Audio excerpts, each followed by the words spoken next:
Hello my creative friends, welcome to A Creative Flourishing. I'm Michelle Veller and I'm so excited to share this adorable shaker card with you today. Actually, a friend of mine had a birthday recently and her husband threw her a surprise party, and on the invitation it said, "For one super cool chick," and I knew this was exactly the stamp set that I was going to be using. And I figured what better to do than share a tutorial with you on how to make an adorable shaker card. So stick with me. I look forward to sharing how this card was created. So to get started, we've got a piece of Whisper White cardstock cut at 3 7/8 by 5.5. Just kind of lining up my balloon thinlet here for placement so I know where I want to put my chick. And I am stamping and using Stays On ink because we want something that's going to be able to stand up to water. We're going to be watercoloring. And my inspiration is from the Sale-A-Bration catalog. I just really like the way this chick is just lightly colored, and I want to try and recreate that.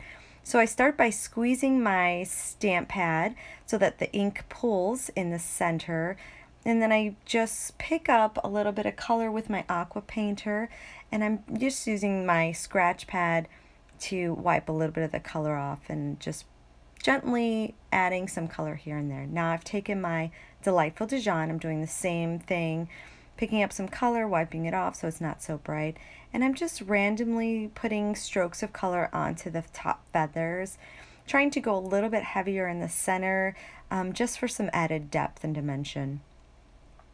Next, I'm going to come in with some Watermelon Wonder. I just love these colors, Watermelon Wonder, Tip Top Taupe, and Delightful Dijon. They're in colors that are actually retiring at the end of this catalog year. So that means in June we get new colors, but it's going to be hard to let these old favorites go.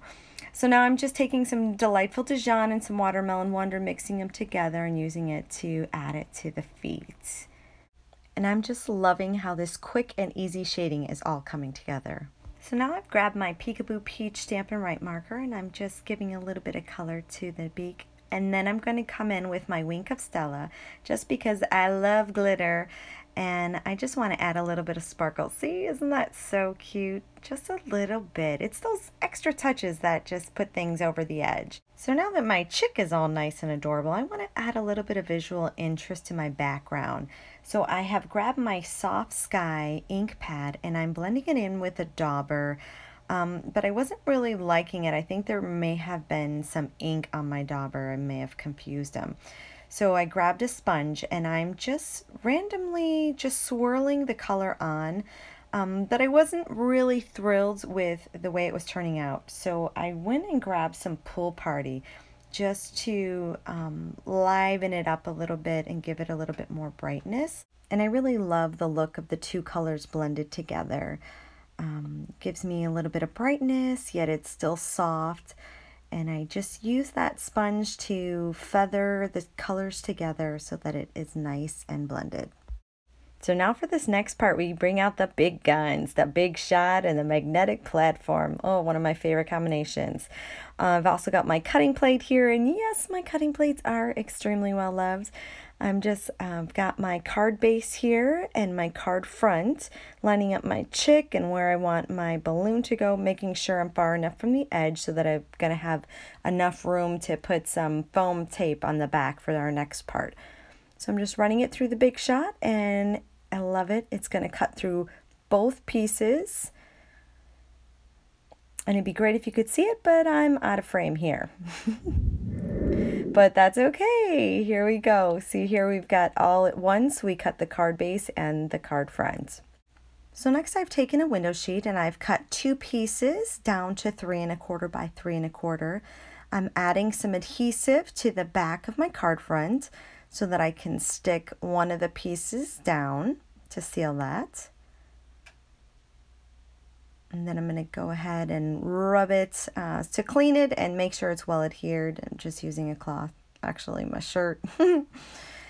And I'm coming in with the foam strip, which makes it so easy to do shapes because it's flexible and it goes around. You don't have to be cutting a whole bunch of little pieces. So I just love the ease of use here.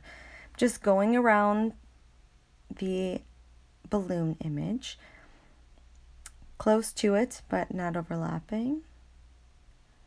You won't be able to see this piece, but it's going to give us the height that we need so that our goodies can shake around on the inside.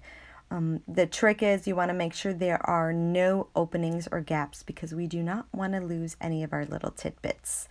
And I'm cutting away the extra. Now I'm taking my Embossing Buddy and I am just running it around the edge to remove any extra adhesive so our bits and pieces don't stick and any static cling so that it all shakes around a little bit better. We're using the metallic sequins here, and then I'm removing our tape so that I can go ahead and add that second window sheet. We're just going to, let that little runaway back in there. And stick on that second window sheet. Make sure we have a nice adhesion. Now I'm going to go ahead and grab some more of those foam strips and put around the edge of the card base so that in the end we have a nice uniform raised card front. Want to make sure that we get the corners, the sides, and even a little bit in the center there so that everything is uniform. And then we have a shaker. Isn't it cool? I love shaking and watching those sequins move around inside there. I have already taken the backing off of my foam strips, so I'm going to move forward and adhere the card base to the card front. I just need to line up these balloons. A little tricky trying to do and keep my head off camera, but somehow we will manage. Shake, shake. Yes, I cannot resist shaking a shaker card. Sorry. Lots of shaking here. Okay, let's move on to the inside. I've got a piece of Whisper white cardstock that's been cut down to 3 7/8 by 5 1/2. I'm going to go ahead and lay that down. And I like it, but I also want to add a sentiment. So I've pre-stamped the Celebrate as well as the confetti using the Watermelon Wonder, using the Celebrate Today stamp set.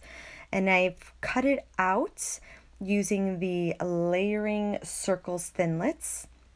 And I'm going to go ahead and glue this to the card using my liquid Tombow. Love, love, love my liquid Tombow because it gives me some time so that I can move it around and line it up just the way I want it. Love that little bit of time because I usually do need that little extra time to line things up. Isn't that so cute? But we're not done yet. We are also going to take some of those sequins and randomly put them on. We especially want to make sure we get a couple on the sentiment because it peeks through the window.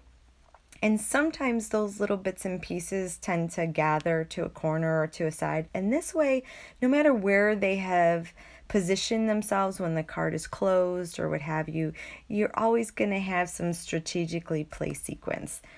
So, and plus when you open the card, it gives you a little bit of bling to see on the inside. So again, it's those little extra touches that we do that make all the difference to take your card over the edge. And while this is not a necessary step, you do not have to do it. I think it adds a little bit extra. And I like it. Isn't that cute? But we're not quite done, although we're almost there. Just gonna add those final touches. So I've got my Project Life pen and I've added a string. And next I've got this little teeny tiny bow that I've made and I'm adding it to the edge with a glue dot. And voila, that's it. There we have it. Celebrate! I hope you like this card and you've enjoyed this tutorial because I have certainly had a great time putting it together for you. Thank you so much for watching and giving me your time today. If you like my videos, if you'd like to see more, please subscribe to my channel so you'll be updated the next time I post. Have a great day. Bye-bye.